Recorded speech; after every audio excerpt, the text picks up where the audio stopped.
My bike's broken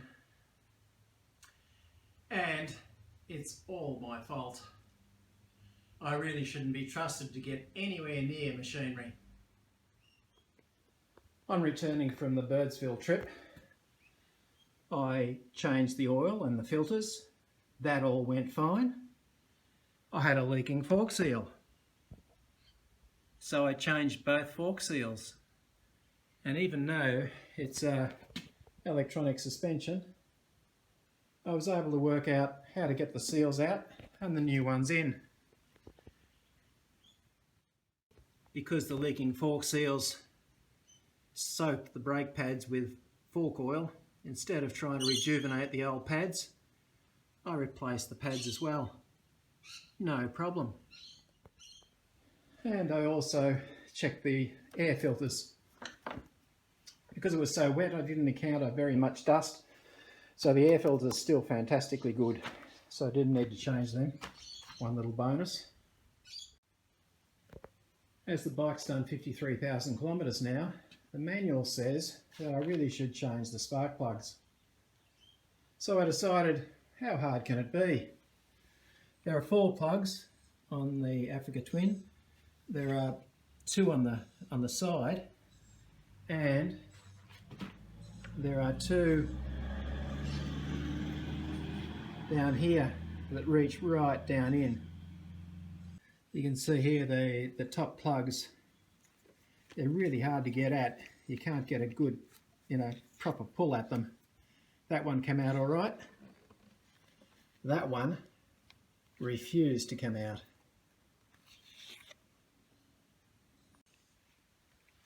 Now theoretically, that is recoverable, but try as I might, I could not get that other plug out, and I ended up completely mongrelizing it and breaking the top off trying to get at it. There's really nothing to hang on to, as you can see from this one. There's just this rubber, and when I tried to slightly squeeze the rubber with the pliers, the plastic inside just shattered. I eventually got it out, but now I'm waiting for a new one to arrive. Oh dear, I really shouldn't be trusted to do my own maintenance. While I'm waiting for parts to arrive, I'm going to do one more bit of maintenance, and that is to oil the shock linkages.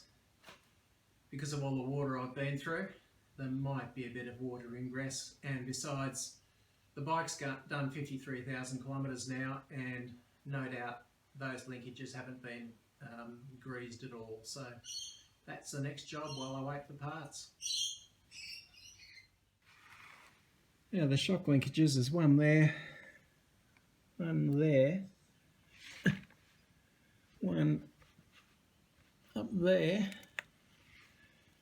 and there's one there, but that's attached to the centre stand, and because I'm not a real mechanic, I'm really not keen to try to get that one out. It doesn't look like it's going to be easy. I have to take the centre stand out first. So I'm going to be a slack mongrel and just do these 3.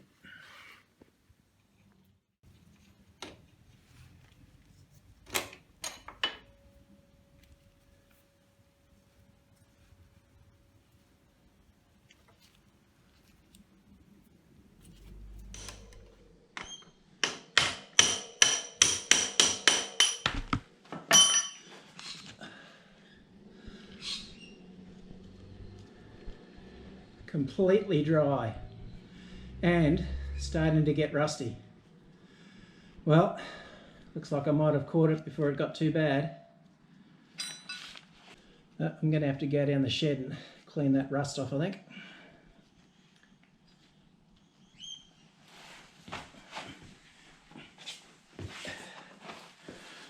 Okay, that's a bit better.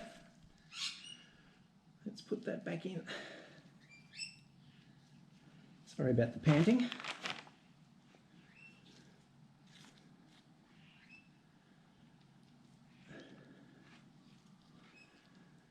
And the needle rollers feel okay-ish. They're still turning. Might have dodged a bullet there.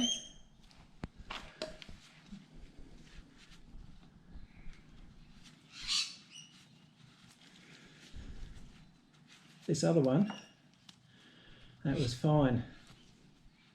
That still had a little bit of grease in it, but there was not much evidence of grease in this one. Okay, let's see what the top one looks like.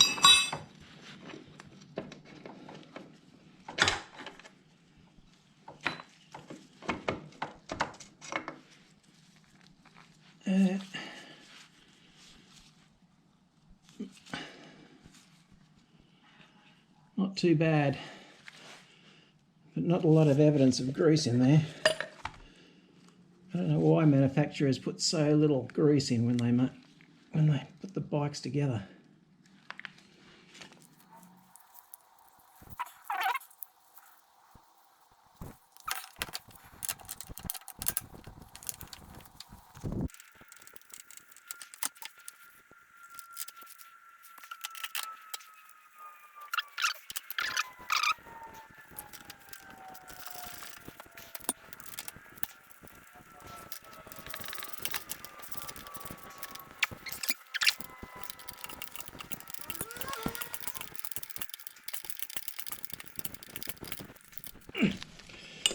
Okay, that's done. That last one I'm going to have to leave until I'm in a better mood, because that's going to be a bit of a mongrel. Anyway, 3 down, 1 to go. Better than nothing. The plug cap arrived. All the bits put back together, hopefully in the right place.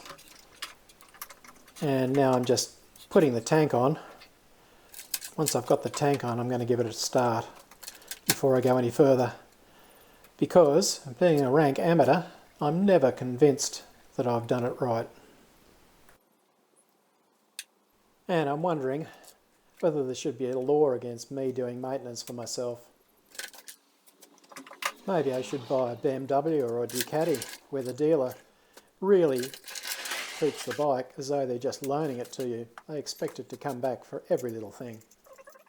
I've done my own maintenance on all the bikes, 35-ish and so, so I don't think I'm likely to change now. What about you? Do you do your own maintenance? I'd like to hear. Put it in the comment.